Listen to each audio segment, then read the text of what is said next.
But are you actually attracted to women? I am attracted to women. You're not gay.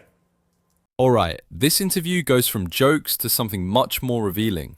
This is Piers Morgan interviewing Nick Fuentes.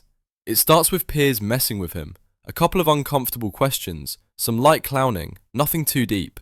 But it's not random, because Piers is working out who he's dealing with before he goes where this interview is actually heading. Watch the first clip. Just to clear up one of the many theories about you, I've no idea what the answer is and you haven't got to answer. But are you actually attracted to women? I am attracted to women. You're not gay. No. But I will say that women are very difficult to be around. Okay. So there's that. And do you think they should have the right to vote? I do not. No, absolutely not. They should stay at home? Well, yeah, absolutely. See, basically, you're just a misogynist old dinosaur, aren't you? For a young guy. Yeah. I mean, I know I'm the boomer. I know I'm the boomer here, but actually, you're a 27-year-old dinosaur, aren't you? Aren't you, Nick Fuentes? All women. I am. All women are annoying. All women grow fossil. old. They all get fat. Says the guy. Have you ever had sex? No, absolutely not. Wow. Says the guy who's never got laid. This first clip is just Piers setting the tone. He's not trying to humiliate Nick. He's not making a big argument. He's basically saying, okay, this is the personality I'm dealing with. Nick talks confidently about women, about how they shouldn't vote, how they're annoying, and then quietly admits he's never been with one. Piers doesn't push it. He doesn't dwell, because the real question isn't Nick's sex life. It's where all this resentment comes from.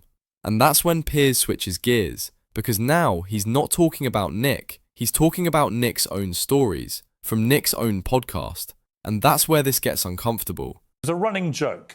Me and my sister would say Applebee's, and my dad would say we would never eat at Applebee's. Not in a million years should you be caught dead, Fuentes said about Applebee's. Go to a different restaurant, a local restaurant. No Applebee's, no Red Lobster. That is commonly known as black fare.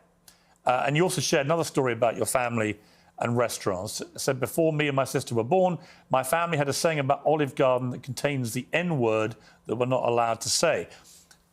So my question, based on that anecdote that you say on your own podcast, is do you think you grew up in a racist environment, that your father was inherently racist, and that thought process moved to you? Well, I would say it's a new low. I've been attacked for being a racist many times, but to attack my father, to attack my parents based on anecdotes, I would say that's sort of a new low. Hang on, it's your anecdote.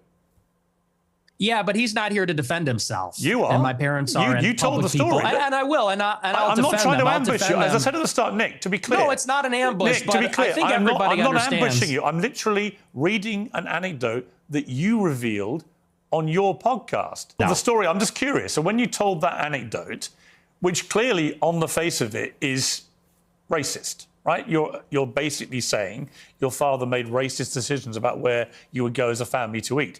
Are you saying, well, I'm just going to ask you a question. Are you saying that when you told that story, you didn't mean to infer that he was racist? And do you understand why when somebody like me reads that anecdote for the first time, as I did this week, I reach a different conclusion?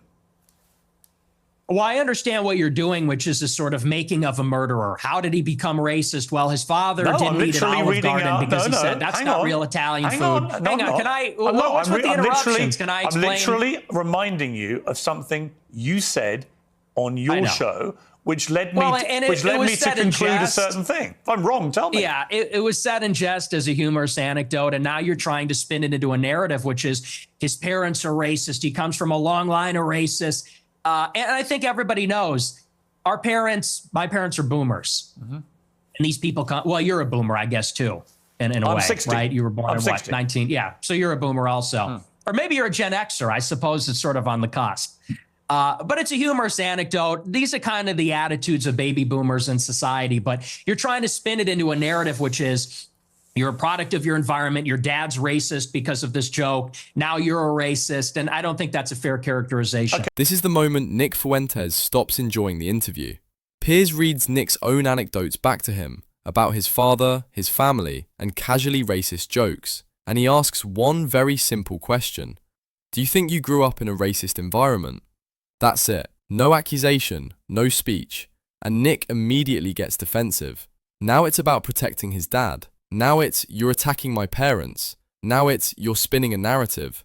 But Piers didn't invent anything. He didn't speculate. He didn't psychoanalyze. He asked Nick to explain the things Nick chose to say publicly, and Nick couldn't do it calmly, which tells you exactly why this interview worked. Piers doesn't beat Nick Fuentes by arguing ideology. He follows Nick's own words back to their source, and Nick does the rest himself. So what do you think? Did Piers Morgan cross a line bringing family into it, or did he expose exactly where Nick Fuentes' views come from? Pick a side in the comments.